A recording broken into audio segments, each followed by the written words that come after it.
बिस्मिल्लाहिर्रहमानिर्रहीम। अस्सलाम वालेकुम डियर स्टूडेंट्स, उम्मीद करता हूँ आप सब खैरियत से होंगे। आज का हमारा जो टॉपिक है वो है सिंपल पेंडुलम का। बेसिकली इस टॉपिक में हमने डिस्कशन करनी होती है कि is that the simple pendulum a simple harmonic motion और नॉट। क्या ये सिंपल हार्मोनिक मोशन है भी या नहीं। तो बेसिकली सिंपल पेंडुलम एक कंप्लीट सिंपल हार्मोनिक मोशन है। सबसे इंपॉर्टेंट स्टूडेंट्स के जो की पॉइंट्स हैं वो यहाँ पर इस लेक्चर के अंदर हम आपके साथ डिस्कस करेंगे। जैसा कि आपको पता है कि पूरा टॉपिक डिटेल में डिस्कशन नहीं होता, बल्कि इंपॉर्टेंट की पॉइंट्स जो स्टूडेंट्स को समझने चाहिए, वो कॉन्सेप्ट स्टूडेंट्स को क्लियर होने चाहिए, वो की पॉइंट्स जो से हैं वो आपके साथ शेयर होते हैं। द मोस्ट इंपॉर्टेंट थिंग इस पूरी टॉपिक में स्टूडेंट्स के लिए इसकी डायग्राम है। स्टूडेंट्स को इसकी डायग्राम की अंडरस्टैंडिंग की डेवलपमेंट जो समझ बहुत जरूरी है। सबसे पहले तो आपके पास अगेन इसकी इनिशियल कंडीशन है। पहला पॉइंट, हम एयर फ्रिक्शन को निग्लेक्ट कर रहे हैं। जाहिर है पेंडुलम है, एक बॉल है जिसको फिक्स्ड एंड से बांधा गया हुआ है। नीचे दूसरी तरफ बॉल का मैस m, लेंथ जो सी है वो l हमने कंसीडर कर ली है। 1 मीटर लेंथ ले लें, कोई भी लेंथ आप कंसीडर कर सकते हैं। धागे से इसको बांधेंगे और फिर इसको मीन पोजीशन पे रख देंगे। मीन पोजीशन पर अभी हम कोई फोर्स एक्सर्ट नहीं कर रहे, ये ऑब्जेक्ट 0 पर है। तो पहले दोनों केसेस के अंदर जो हमने बॉल एंड बाउल सिस्टम पढ़ा, हमने मैस स्प्रिंग सिस्टम पढ़ा, तो हमने अगेन यही देखा कि जब हमारे पास फोर्स इज इक्वल टू 0 है तो डिस्प्लेसमेंट इज इक्वल टू 0 है, और सिंपल हार्मोनिक मोशन भी आप कह सकते हैं कि 0 है। 0 से मुराद कि सिंपल हार्मोनिक मोशन एग्जिस्ट नहीं करती है।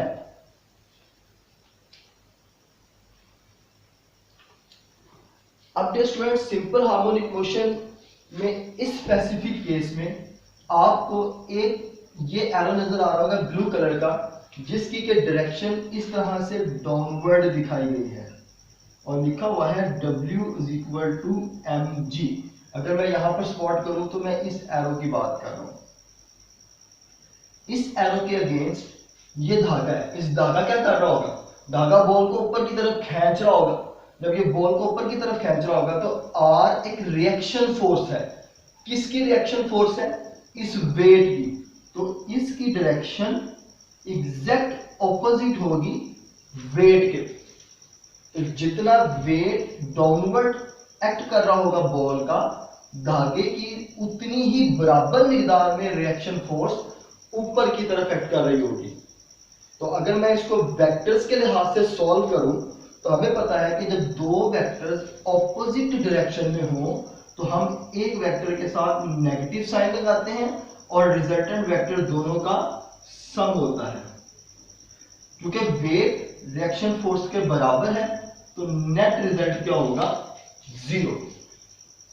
तो आप इनिशियल पोजीशन के ऊपर अपनी याद दहानी के लिए, की पॉइंट्स में चीजों को याद रखने के लिए अपनी बुक पे लिख सकते हैं, एट इनिशियल पोजीशन वेट एक वेक्टर क्वांटिटी है और उसकी रिएक्शन फोर्स का रिजल्टेंट आपस में एक दूसरे के इफेक्ट को कैंसिल करेगा और नेट रिजल्ट 0 आएगा। तो मैथमेटिकल फॉर्म में आप इस छोटे से की पॉइंट को लिख सकते हैं। आपकी बुक में डियर स्टूडेंट्स जो पहला पैराग्राफ है उसकी आखिर की 3 से 4 लाइनें इस कंप्लीट इक्वेशन को डिस्कशन में लेके आती हैं। जब आप एग्जाम्स में उसको प्रेजेंट करोगे लॉन्ग क्वेश्चन में तो आप इस इक्वेशन को लफ्जों में लिखोगे, लेकिन अंडरस्टैंडिंग करने के लिए, समझने के लिए, एमसीक्यू सॉल्व करने के लिए, कॉन्सेप्ट को याद रखने के लिए आप इस इक्वेशन को साइड पे नोट डाउन कर सकते हैं। अब अगेन डियर स्टूडेंट्स, हमारे पास ये सिंपल हार्मोनिक मोशन तभी होगी जब हम इसमें टू एंड फ्रो मोशन करवाएंगे, हम इसमें डिस्टर्बेंस करवाएंगे। हम इस बॉल को यहां से पकड़ेंगे, यहां से खींचकर किसी एक्सट्रीम पोजीशन पर ले जाकर छोड़ देंगे। जैसे ही हम इसे छोड़ेंगे तो ये बॉल अपनी मीन पोजीशन O की तरफ वापस आएगी।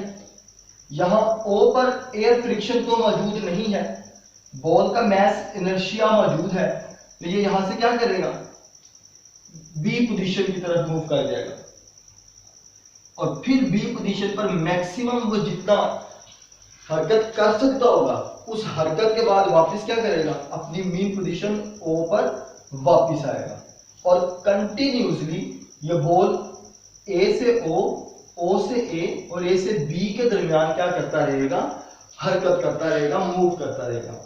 हम इस मोशन को सिंपल हार्मोनिक मोशन ही बोलेंगे। तो हमारा जो यहाँ पर क्वेश्चन नोटेड है कि is that the simple harmonic motion simple pendulum, तो yes it is the simple harmonic motion. और इसका कंप्लीट आंसर जब आप लिखेंगे अपने शॉर्ट क्वेश्चन में, अगर ये पेपर में आपको पूछा जाता है तो आप इसकी रीजन में लिखेंगे कि सिंपल हार्मोनिक मोशन में B acceleration always directed toward mean position ही रहता है। इस पॉइंट को डिस्कशन में करने के बाद डियर स्टूडेंट्स, अब वो तमाम बातें जो इससे पहले बड़ी डिटेल से मैथ स्प्रिंग सिस्टम में डिस्कस कर चुका हूं मैं, वही बातें आप लोगों ने यहां सिंपल पेंडुलम में भी लिखनी है। बुक में क्योंकि एक मुकम्मल थ्योरी का पैराग्राफ लिखा हुआ है जिसे स्टूडेंट्स को अंडरस्टैंड करना कदरे मुश्किल होता है, तो हम क्या करेंगे, हम इस पूरे टॉपिक में वेलोसिटी, एक्सेलरेशन और एनर्जी चेंजेस को इस छोटे से टेबल में कंपाइल कर देंगे। हमने इसको इस छोटे से टेबल में लिख दिया है ताकि ये वैल्यूज आपको समझनी भी आसान हो और याद करनी भी आसान हो जाए। इस टेबल को अब हम इस सिंपल पेंडुलम की डायग्राम की मदद से समझते हैं। सबसे पहले तो देखें डियर स्टूडेंट्स, आपके पास सेंटर का ये कॉलम है, सेंटर के इस कॉलम में x0 डिस्प्लेसमेंट 0 है। डिस्प्लेसमेंट 0 से क्या मुराद है कि मेरा ऑब्जेक्ट मीन पोजीशन पर मौजूद है। फिर जब मैंने इसको यहां से मूव करवाया एक्सट्रीम पोजीशन पर, ये यहां से ट्रेवल करता हुआ आ रहा है, ट्रेवल करता हुआ आता जाएगा और इस पॉइंट पर पहुंचेगा, तो इस पॉइंट पर इसकी वेलोसिटी क्या होगी, मैक्सिमम होगी। तो डियर स्टूडेंट्स, मीन पोजीशन की अगर हम बात करें तो सिंपल हार्मोनिक मोशन में मीन पोजीशन के ऊपर हमारा डिस्प्लेसमेंट तो 0 होगा और वेलोसिटी क्या होगी, मैक्सिमम। वेलोसिटी मैक्सिमम की रीजन क्या है, मैक्सिमम वेलोसिटी की रीजन अगेन हमारे पास यही है कि एयर फ्रिक्शन मौजूद नहीं है और बॉल एक हाइट से नीचे की तरफ आ रहा है और जाहिर है जब हाइट से बॉल कम हाइट की तरफ आएगा तो वो नीचे आते हुए अपनी स्पीड को बढ़ाएगा, तो इस पॉइंट के ऊपर उसकी वेलोसिटी क्या हो जाएगी, मैक्सिमम हो जाएगी। और स्टूडेंट्स यहां पर हम इसका एक्सेलरेशन लिखेंगे 0। एक्सेलरेशन 0 क्यों लिखेंगे, क्योंकि डियर स्टूडेंट्स यहां पर आप इस इक्वेशन को फॉलो करेंगे, acceleration directly related to displacement. अगर हमारा डिस्प्लेसमेंट 0 तो एक्सेलरेशन 0। तो आप इस सेंटर के कॉलम में देखें, अब ये कॉलम आपको इस तरीके से याद हो गया। एनर्जी चेंजेस भी इनके साथ लिखी हुई है। काइनेटिक एनर्जी का फॉर्मूला हमारे पास क्या होता है जी, 1/2 mv²। मीन पोजीशन पर क्योंकि हमारी वेलोसिटी मैक्सिमम है तो फिर हमारी काइनेटिक एनर्जी भी क्या होगी, मैक्सिमम। फिर पोटेंशियल एनर्जी का फॉर्मूला हमारे पास क्या होता है जी, mgx। तो हमारे पास x 0 है तो टोटल पोटेंशियल एनर्जी का नेट रिजल्ट भी क्या आ जाएगा, हमारे पास 0 आ जाएगा। तो इस तरीके से आप इस सारे कॉन्सेप्ट को जो बुक में पैराग्राफ की जरूरत में डिस्कशन है यहां पर सेंटर के कॉलम की सूरत में लिखकर याद कर सकते हैं। मीन पोजीशन के बाद अब हम यहां पर डिस्कशन करेंगे दोनों एक्सट्रीम पोजीशंस की। दोनों एक्सट्रीम पोजीशंस पर एनर्जी चेंजेस का फर्क है, बाकी चीजें सेम है, तो हम सिर्फ जनरली एक्सट्रीम पोजीशन को डिस्कस यहां पर कर लेते हैं। जब हम अपनी एक्सट्रीम पोजीशन पर पहुंचेंगे बॉल की ऑसिलेशन करते हुए, टू एंड फ्रो ऑसिलेशन है। तो मैंने एक एग्जांपल कोट की थी कि आप एक बॉल को हवा में ऊपर उछालें तो वो कुछ टाइम के बाद रुकेगी, रुकने के बाद वापस आएगी। ऐसा पॉसिबल नहीं है कि कोई ऑब्जेक्ट सीधी लाइन में हरकत कर रहा हो और वो रुके बगैर अपनी डायरेक्शन को सेम चेंज कर ले। उसे चंद सेकंड के लिए वहां पर रुकना पड़ता है, बल्कि ये टाइम 1 सेकंड से भी कम होता है। चंद सेकंड तो बहुत ज्यादा टाइम होता है, इतना कम टाइम कि आम आंख से उसकी रेस्ट हालत को जज नहीं किया जा सकता। तो उस कम तरीन लम्हे के अंदर हमारे पास हमारा जो ऑब्जेक्ट है वो रुकेगा। तो जब एक्सट्रीम पोजीशंस पर हमारा वो ऑब्जेक्ट रुक जाएगा तो हमारे पर वेलोसिटी क्या होगी जी, 0। और चूंकि एक्सट्रीम पोजीशन है तो वेलोसिटी क्या लिखी जाएगी, डिस्प्लेसमेंट क्या होगा जी, मैक्सिमम। अब सवाल यह है कि इस पॉइंट पे एक्सेलरेशन कैसे मालूम किया जाता है। तो डियर स्टूडेंट्स, आप जरा याद ध्यान कीजिए, हमने डेल्टा वी पढ़ा था डेफिनेशन के अंदर, यानी चेंज इन वेलोसिटी।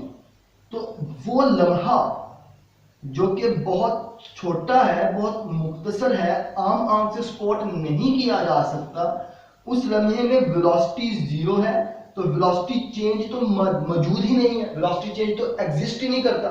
तो उस स्पेसिफिक लम्हे पर हम एक्सेलरेशन को मालूम नहीं कर सकते। तो फिर हम एक्सेलरेशन कब मालूम करेंगे, जब ये ऑब्जेक्ट यहां से मीन पोजीशन से आगे मूव करता करता करता एक्सट्रीम पोजीशन पर पहुंचेगा। यहां वो लम्हा गुजरने के बाद अपनी दोबारा से मोशन रीस्टार्ट करेगा, अपनी रिटर्न स्टार्ट करेगा, यानी इस पोजीशन के ऊपर इस डायरेक्शन में। तो हम इस पॉइंट पे उसका एक्सेलरेशन फिर मालूम करेंगे, क्योंकि यहां से ये ऑब्जेक्ट जो है वो अपनी ज्यादा हाइट से कम हाइट की तरफ आना शुरू हो गया। तो हम यहाँ पर क्या बोलेंगे कि अब इसका एक्सेलरेशन क्या होगा जी, अब इसका एक्सेलरेशन मैक्सिमम कहलाएगा। और अगेन इसकी रीजन में हम ये लिखेंगे कि एक्सेलरेशन डायरेक्टली रिलेटेड होता है डिस्प्लेसमेंट के। तो आप देखें दोनों कॉलम्स में एक्सेलरेशन आपके पास मैक्सिमम, डिस्प्लेसमेंट मैक्सिमम, वेलोसिटी 0। तो ये पूरा का पूरा जो पैराग्राफ है ये आपको बहुत अच्छे तरीके से टेबल की सूरत में याद हो जाएगा। अभी मैं इस टेबल को याद करने का भी ट्रिक आपको समझा देता हूं कि इस टेबल को आपने याद किस तरह से करना है। टेबल के ट्रिक से पहले हम इनके एनर्जी चेंजेस भी यहां पर देख लेते हैं। क्योंकि हमारे पास वेलोसिटी क्या है, 0 दोनों एक्सट्रीम पोजीशंस के ऊपर। स्टूडेंट्स अगेन आप फॉर्मूला लिखें काइनेटिक एनर्जी का 1/2 mv²। तो काइनेटिक एनर्जी यहां पर क्या होगी आपके पास, 0। एक्सेलरेशन मैक्सिमम क्योंकि डिस्प्लेसमेंट मैक्सिमम। तो पोटेंशियल एनर्जी का आपके पास फॉर्मूला क्या होगा, mgx, क्योंकि s मैक्सिमम है तो आपके पास पोटेंशियल एनर्जी भी क्या होगी, मैक्सिमम। और जो आपका यहाँ पर ये टेबल क्या होता है जी, मुकम्मल हो जाता है। अब आपने इस टेबल को याद कैसे करना है, स्टूडेंट्स बड़ा आसान सा एक ट्रिक आपको दिखा रहा हूँ यहाँ पर इसको याद करने का। सिंपल हार्मोनिक मोशन चाहे मैथ स्प्रिंग सिस्टम की हो, चाहे सिंपल पेंडुलम की हो, और चाहे आपके पास बॉल एंड बाउल सिस्टम हो, आप अपनी 10th क्लास के अंदर इस ट्रिक को अप्लाई कर सकते हैं। स्टूडेंट्स आपने इस तरह से ये एक स्क्वायर या रेक्टेंगल बना लेनी है। इस साइड पर 0 0 0 और 0। अब ये आपने 4 0 अप्लाई किए हैं 4 साइड्स के। अब यूं समझ लें आपने इन साइड्स की वैल्यूज लिख दी है, इन साइड्स की वैल्यूज 0 लिख दी है। जब आपने इन साइड्स की वैल्यूज को 0 लिख दिया है तो फिर आप इनके पॉसिबल कॉलम्स एंड रोज बनाएं। तो ये क्या बनेंगे, 3 कॉलम्स बन जाएंगे, 3 रोज बन जाएंगे। बाकी जितनी चीजें बचेंगी वहां पर आपने मैक्सिमम लिख देना है।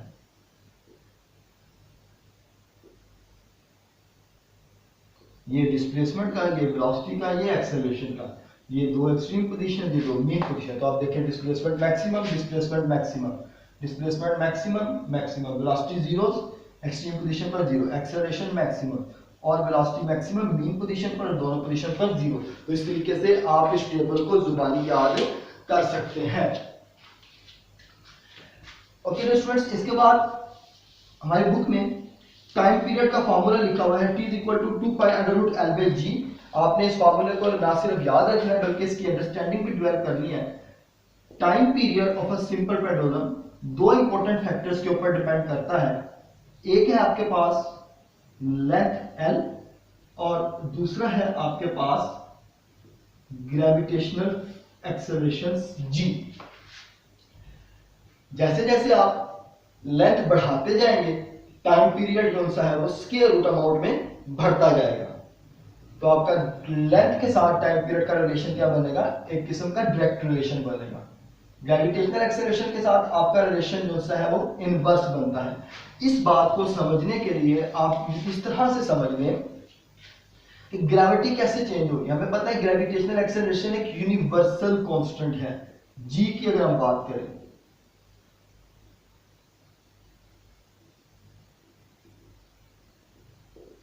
प्यारे बच्चों, आपने ये सीखा हुआ है कि इसकी वैल्यू 10 मीटर पर सेकंड स्क्वायर होती है, लेकिन आप अगर 9th क्लास को रिकॉल करें तो आपने ये बात भी सीखी होगी कि जी की जो वैल्यू है वो चेंज होती है